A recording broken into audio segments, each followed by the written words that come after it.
Hello, welcome to HBC Online. Whether you are joining us live or on demand, it's really great to have you with us. I'm Martin. And I'm Sue, and we're your hosts this morning. And it's great to have you with us. And we are going to be looking this morning at the third part of our sermon series, Inside Out. Do you know it's based on the cartoon? Have you seen the cartoon? It's not one of my favourite films. And Inside Out, it's all about emotions and the things that are happening inside us that so often come out of us in the way we act and the things we say. And this morning we've got Andy talking about anger.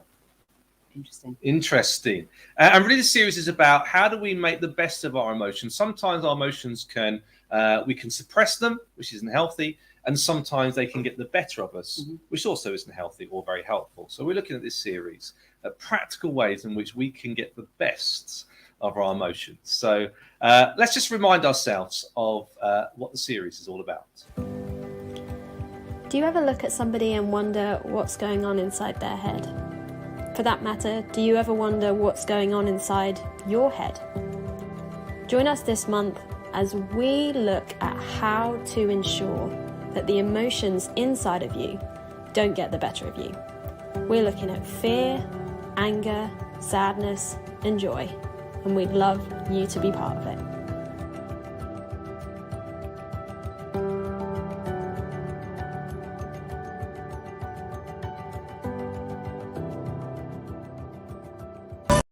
Of various emotions, and today we're dealing with the issue of anger. But before we start thinking about that, I want to read from Genesis chapter 4, and this is the first instance where anger is demonstrated and the consequences of carrying through with that anger. So Genesis chapter 4. Now we had these two brothers. Abel kept his flocks and Cain worked the soil. In the course of time, Cain brought some of the fruits of the soil as an offering to the Lord. And Abel also brought an offering, fat portions from some of the firstborn of his flock. The Lord looked with favor on Abel and his offering, but on Cain and his offering, he did not look with favor. So Cain was very angry, and his face was downcast. Then the Lord said to Cain, "Why are you angry? Why is your face downcast? If you do what is right, will you not be accepted? But if you do not do what is right, sin is crouching at your door. It desires to have you, but you must rule over it." Now Cain said to his brother Abel, "Let's go out to the field." While they were in the field, Cain attacked his brother Abel and killed him. There you have it, the first, and I'll mention that briefly later on. But there we have someone who couldn't deal with his anger very well. And so we're not thinking just about anger, but really about how we can tame our anger. And you see, all of us get angry. Some of us get angry more often than others. Some of us have a real problem with getting angry. Some of us don't really have a real problem with it, and it hardly ever happens. But what causes us to get angry? Well, we had this feelings wheel that Becky distributed to all the seats a couple of weeks ago, which had it at the central theme. I'm just going to hold it up. I couldn't put it on a slide. You wouldn't be able to read it anyway, but it looked like that. And outside of that, from the center, you had some of the causes and things that create anger and what causes us to be angry. And amongst other things, I'll just list a few of them that we think about. We can be frustrated. There'll be a situation that's highly frustrating us, and then we come out and erupt in anger. We could have been humiliated. Someone has said something to us, and we're totally humiliated. We could be very bitter about a situation. Or in today's market, and they're talking a lot about it on the news, we're very stressed, extremely stressed about situations and all that's going on. And then something happens and we erupt in anger. And we can get very jealous. And there are other reasons. In the reading today, Cain was jealous.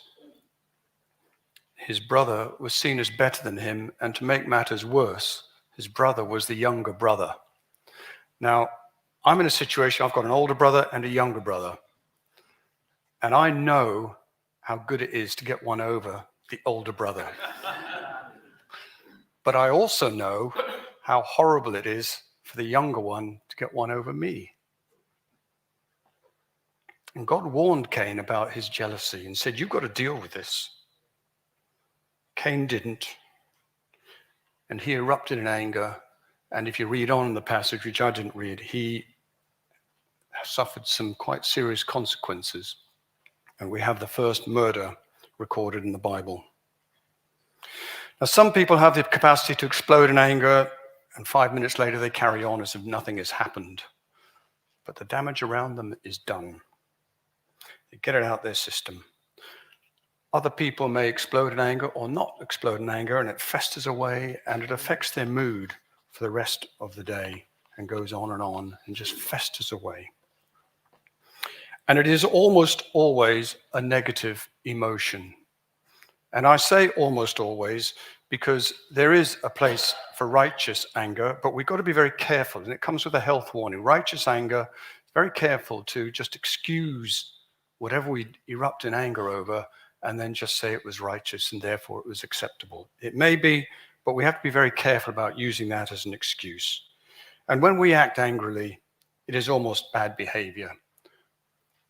And there are consequences to that that we may or may not see. C.S. Lewis said this quote, and I'll put it up here so that you can read it. When we Christians behave badly or we fail to behave well, we are making Christianity unbelievable to the outside world. Okay, it'll be up there so that you can read it as I talk on. But I find that actually quite thought-provoking. Our behavior matters. Whereas Solomon said in the book of Proverbs, a fool gives full vent to his anger, but a wise man keeps himself under control.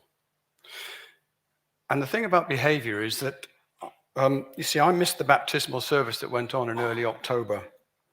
And I asked someone else how the whole thing went, because I like to be there and listen to people's testimonies. And he said it went very well. But one of the observations that he made was that from the Iranian people who got baptized, one of the common themes through there was that they got interested in Christianity through the behavior of other Christians.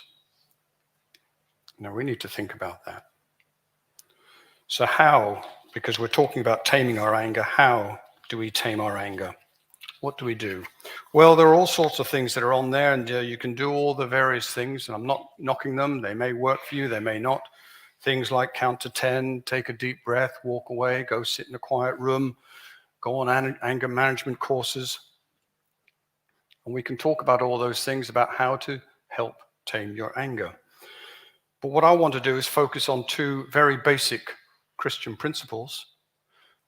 And I will suggest to you at the end of this that if you're going to focus on these Christian principles, which are very basic and very familiar, that maybe that's something that if you go that way, it will go towards taming your anger. And the first thing I want to mention is love. Now, we Christians are very good at talking about love.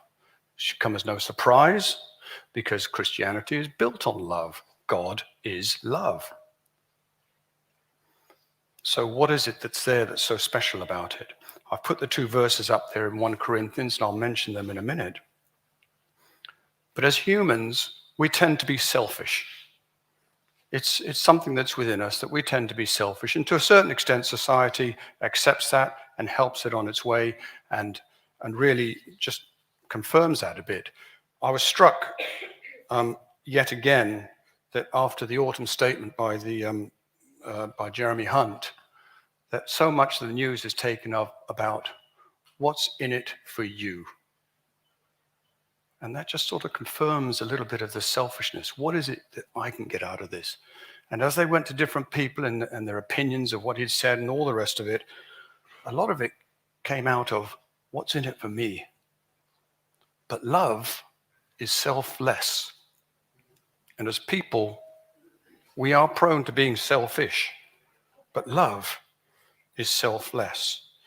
And when Paul wrote these words that are up there now, he was writing to a church who had lost their way in that they were very much concerned far more with what was showing as dramatic and wonderful and miraculous and all the rest of it. And in the opening few verses, he says, you can do all these wonderful, dramatic things and miracles and all the rest of it, but if you haven't got love, it's worthless.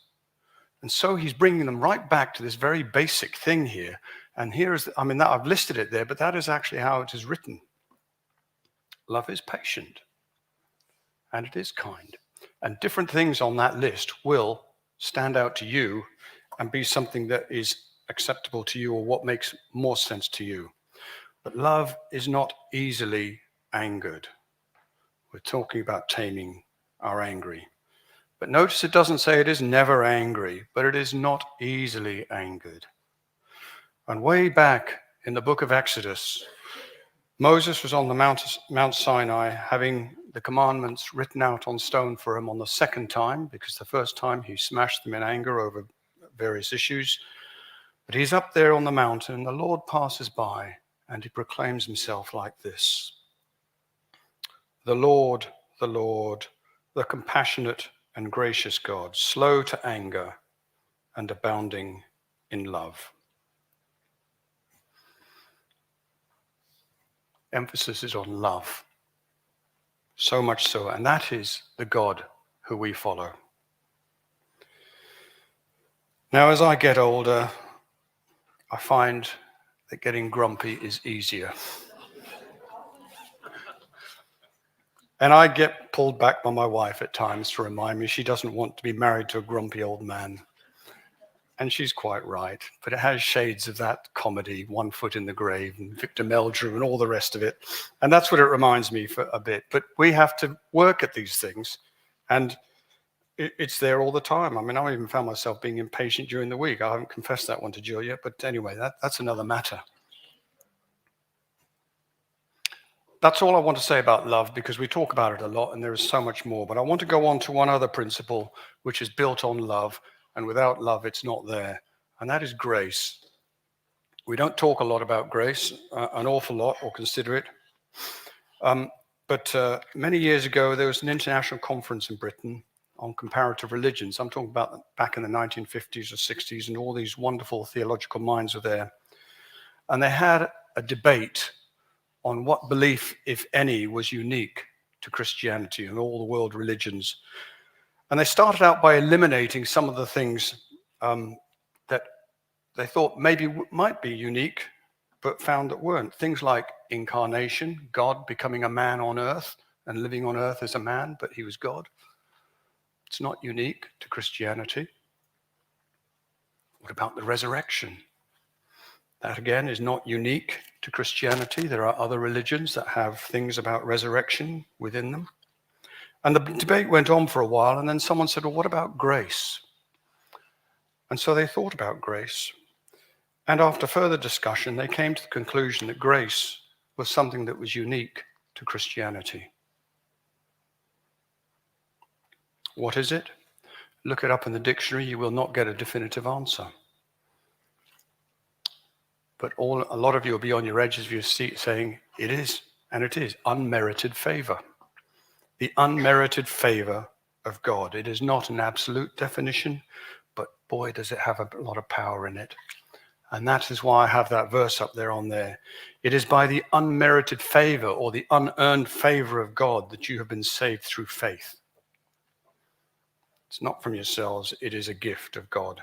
And we, as believers in Christ, have got this unmerited or this unearned gift of eternal life in heaven simply because we respond to the claim that Jesus accepted, the claim of Jesus, and we accept him as our Savior, believing that he died on the cross and he rose again, and by so doing he enabled you and me and anybody who believes that to have life in heaven with God.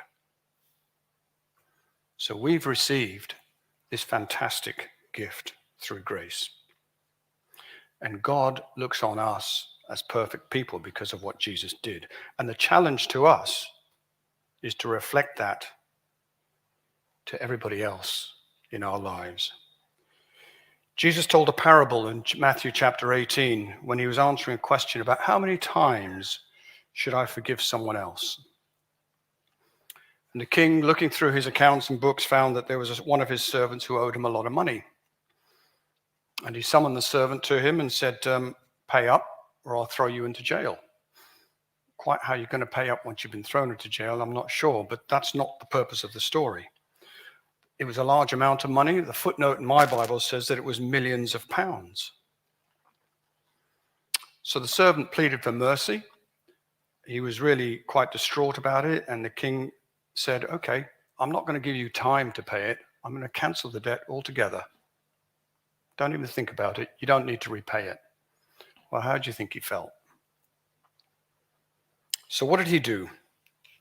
He went out and bumped into a fellow servant of his who owed him about £50. And he grabbed him around the neck and throttled him and demanded payment immediately.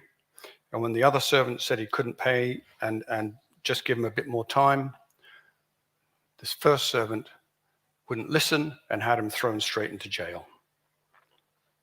How do you think the king is going to now deal with that first servant who showed no mercy or grace to his fellow servant? We, as Christians, have had an enormous debt cancelled, and we understand that to a certain extent. Not fully, but we do understand it. So shouldn't we be extending that to all around us? How do we extend grace or unmerited favor to all around us? Two things I want to mention. The first one is quite a straightforward one. I read an article about 2 weeks ago about a survey done on shop workers, all shops, supermarkets, shops, all of the rest of it. And it was about the level of abuse that goes on to shop workers while they're going about their normal work. Over 30%, get this, in this country, over 30% of shop workers in this country suffer abuse every week. I think that's horrendous. So I went digging a bit further. I wanted to find out, what about call centers? Because those people on the end of the phone, when you've been waiting for over half an hour to get through to someone, what about them? I couldn't find figures, but my suspicion is it's a lot higher. How do we treat them?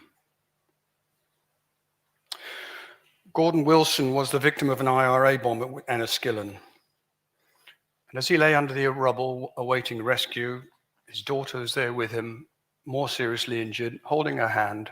She slipped away into unconsciousness. And whilst they were rescued, she died of her injuries, and he never spoke to her again, and he was in hospital recovering.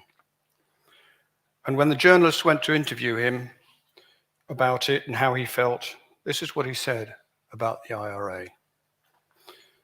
I bear no ill will. I bear no grudge. And his comments were headlines around the world. But he went further than that, because he went on to meet the leaders of the IRA and the loyalist paramilitaries, not just to say, change your mind, you're wrong, but to also try and understand what drove them and what made them do these things. And he was showing them, in everything that he did, the unmerited favor. They didn't deserve any of that, but it shook them. And so that is where he was with that, and it helps. And certainly forgiveness is at the very core of grace. It isn't everything.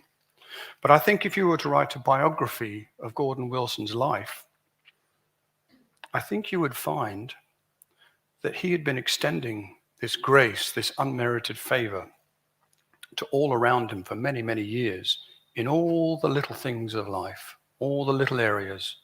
And when the big test came, he was able to extend that grace to those who least deserved it. So how do we do this? It's easy to show grace to our friends. It's easy to go and do favors for our friends. It's easy to forgive our friends because we know them. It's easy to do that. What about those who we don't know so well? Do you treat them differently? Do you ignore them? Do you just shrug your shoulders and not care? I mentioned the shop workers suffering abuse. How do you react when you are unnecessarily delayed at the supermarket till? I mean, I'm a great fan of these lovely little guns that you go and zap everything around, you pack your bag nicely, and you come to the end and you zap the screen, you pay, and you're out. And you don't have to unpack, and you don't have to do any of that. It's so quick. How do you react when you zap and it says, you're in for a check? And you look around you, and there's no one around, so you've got to wait, and you wait, and eventually someone comes, and they say, oh, okay, just cover everything, okay, yeah, everything's fine. So they start doing a few zaps, and then they come to something and say, oh, this one hasn't been zapped. I'm sorry, but we need to do a full trolley check. So now you get taken to one side, and they chuck everything out, and they zap everything, and they chuck it back in, not as carefully as you'd packed it. How do you react to those people when they do that? Because all they're doing is their job. What about if you're late for an appointment and you're driving along and you get stuck behind someone doing 33.5 miles an hour in a 40 zone?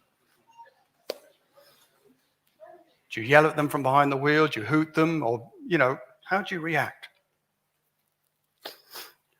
How do you react to someone who disagrees with you on a particular theological or political point? How do you talk about it with them? How do you react when in a church meeting you're voting and you're in the minority and the vote is passed against what you think is right? Or you are in the majority and the person next to you has voted the other way? How do you talk about that? How do you show grace to people in those situations? These are the small things in life, but these are the important things in life. As I said earlier on at the beginning, those Iranians were saying that they were attracted to Christianity by the behavior of the Christians. We need to ensure that we can show grace in the minor things, and I've only spoken very briefly about it. There's a great big book written about it called What's So Amazing About Grace by an author called Philip Yancey. If you're interested, look it up or come and see me, but it really did transform my thinking an awful lot. It's a wonderful book. But let's remember how much grace God has extended to each one of us. And Paul encourages us to be transformed by the renewing of our minds. So love and grace are two principles. Think about them, think on them, consider them. And then when you look back, maybe you will just see that if you're concentrating on those and thanking God for those things, you will see that you've also been taming your anger. Thank you.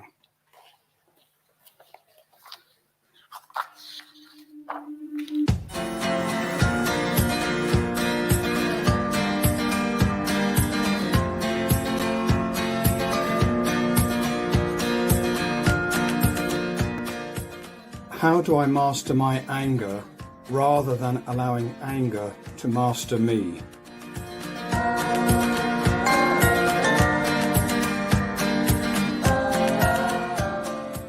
What steps can I take to grow in love and grace?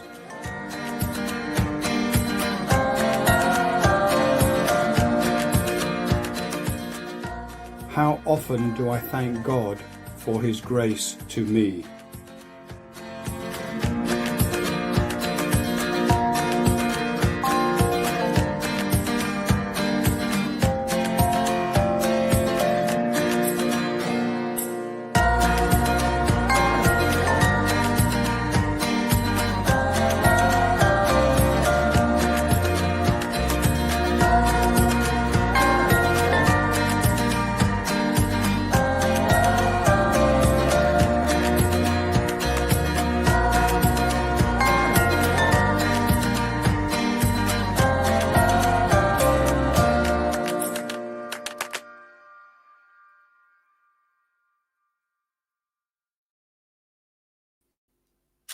Wow. Interesting. Yeah, I really Interesting, enjoyed yeah, that. I It's did been a while actually. since Andy's preached, and that was Yeah. really, really good. I got a lot out of that, and hopefully you did as well. And I hope those questions were helpful to you. Was there any Yeah. particular question that jumped out to you, Sue? I think the second one, I can't remember what it was actually. What steps What steps what's can it I gonna take to grow in love and grace? Yeah. Yeah. Yeah, it's a difficult one actually. I think. He mentioned those things, rushing to get to an appointment and that road Yes. trip, which Did we? alluded Well, I to. think we talked I about think we that at the did. beginning, I didn't think we? we did. So I think it's perhaps recognizing in yourself what things rile you a bit and trying to learn patience. But I do think I was interested in his comments about the supermarket people and any people in service industries. Actually, they do get the brunt They do. of people's anger, and that's probably a reflection on what's people's own stress in their own lives, actually. Yeah. So, Do you think we live in a more rushed and more stressed I think we do, environment? actually. Yeah. I do. Yeah. I mean, what do you guys think? You do put it in the comments. I do. Because the natural consequence of stress and rushing You just is anger, isn't it? It is. It just comes Yeah. out of you. So I have to say, when I haven't got one of these Zappa guns, actually, so I love them. Do- Yeah, it's great. I agree with Andy. They are great. I love them. But when I'm standing to, I like to have a chat with people around me. Oh no, I actually, don't like just to talk to do you not? anyone. Oh, No, right, okay. no. And I always say hello to the people on the Zappa thing Yeah. as well, actually. So I think just engaging with them. I just can mean, that's something I release that. try and do, and I don't know what you guys who are watching are like, but particularly with service people, because I know that they get so much abuse. I try and be very Yes. kind and grateful Yeah. and patient. Yeah. Sometimes it's not always easy when It's not. when you want your alcohol, not that I buy alcohol, but you want your alcohol checked at the thing, and it's like Yes. there's no one here. Exactly. Yes. But I think there's no excuse for bad behaviour. No. And like Andy said, if you're a Christian, and I know you're a Christian, and you behave badly, if you're angry or impatient or stressed all the time, then that's going to have a really detrimental effect on your witness. Yeah. I think, although Christians are not perfect. They're not. By any But stretch. we have got this. We have got grace, haven't we? We have got grace. Do you think? So we talked about society. We think is more stressful, more rushed. Do you think also it's less loving and less gracious? I think people are much more insular. Actually, I think we don't look out. We don't watch out. More for selfish. people. Selfish, I think. Yeah. actually. Yeah. I think it's difficult. Often we read how society is by media, which isn't always an exact reflection of society, but I think it gives us a rough idea. And I think it's becoming increasingly polarized. Like you said, it's about different camps, what you agree with, what you don't agree with. It's interesting. I don't know what viewers think about the whole "I'm a celebrity, get me out of here" and what's the name of the politician that's in there? Hancock. Matt Hancock, and the response he got, because he was very naughty in COVID, wasn't he? Not only did he break COVID rules, but he broke it by having an affair. Yeah. And people were incredibly angry. You might have seen some families had a banner flown over the jungle talking about COVID deaths and his involvement in that. And I think it's really brought people's anger. Yeah.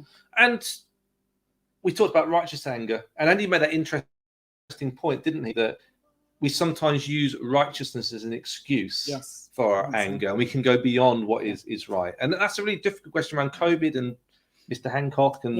And should we be gracious and loving and forgiving? Should we be angry? If we're being forgiving, does that mean we're not actually holding them to account? It's a really difficult one. Yeah. I don't know what you guys think. Do pop it in the comments Wi-Fi's still not working. Wi-Fi's still not working. But it'd just be interesting to know what you think. And there's that real challenge to us to be more loving and more gracious. I think so. Yeah. Because I think if you remain angry, it just turns into bitterness and you become that grumpy old person just moaning all the time. Actually, it's not an attractive quality. I don't think, really. I think it's working out and what are our triggers. So we talked about stress and things like that, and thinking, okay, how can I avoid triggers or minimize their effects on me? Maybe when you know that you're in a particularly bad mood, is to avoid people. Exactly. Yeah. But actually, I think sometimes we can wallow in our selfishness or our stress. It's amazing how difficult it is. You almost, like in my head, I think I could get out of this, but I don't want to. Exactly. Yeah. Yes. Yeah. And You just ends up, you just feed yourself. you really, self-feed. Yeah. I think that's a really key thing. And a lot of what I feel as a follower of Jesus is not going down that route that we so easily go down.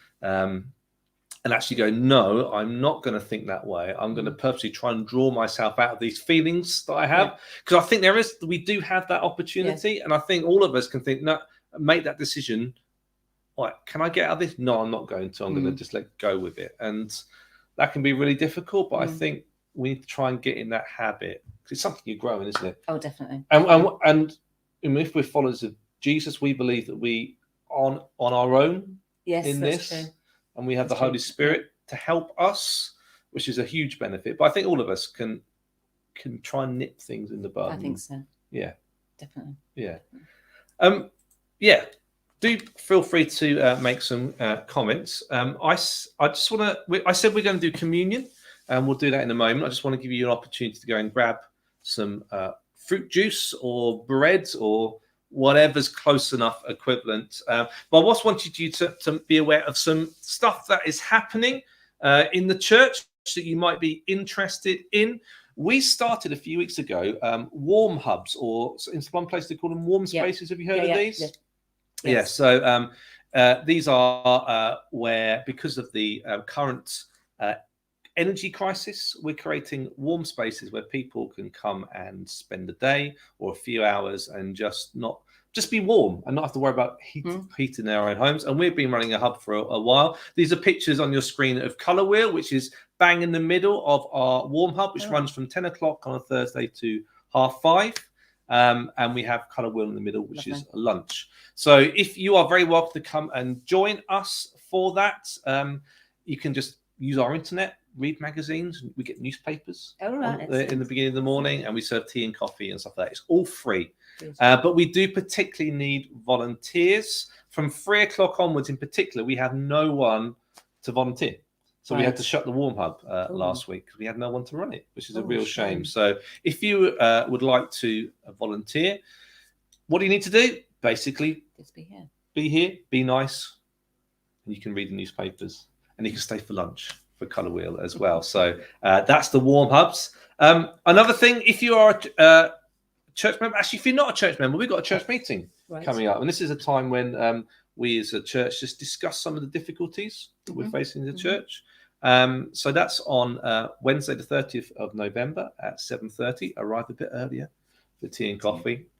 And anyone can come along to that and join in the discussion, just find out what is going on. It will be on Zoom as well. And that link will be going out hopefully fairly soon via email. And then after that, there's a special church meeting. Right. Yes. Do you know what it's about? COI. Close, CIO. But you don't need to. Charity Incorporate. Oh, I don't know what it stands for. Basically, we're changing the way we are, our status as a charity, with a new constitution, and we just need to vote that in. So that is for church members only. You can still welcome to sit and listen. You just can't vote. Yeah. So that's Wednesday the 30th. Just a couple of other things. Christmas. It's almost December. It's almost Christmas. And we've got loads of stuff going on. But one particular thing that we really want to highlight, which I think is the best event. What is it for you? What's your best church event? I like carols in the car park. That's the one. That's for me. Carols in the car park. Have we got a slide for this? We're going to watch a video quickly and just explain what that is.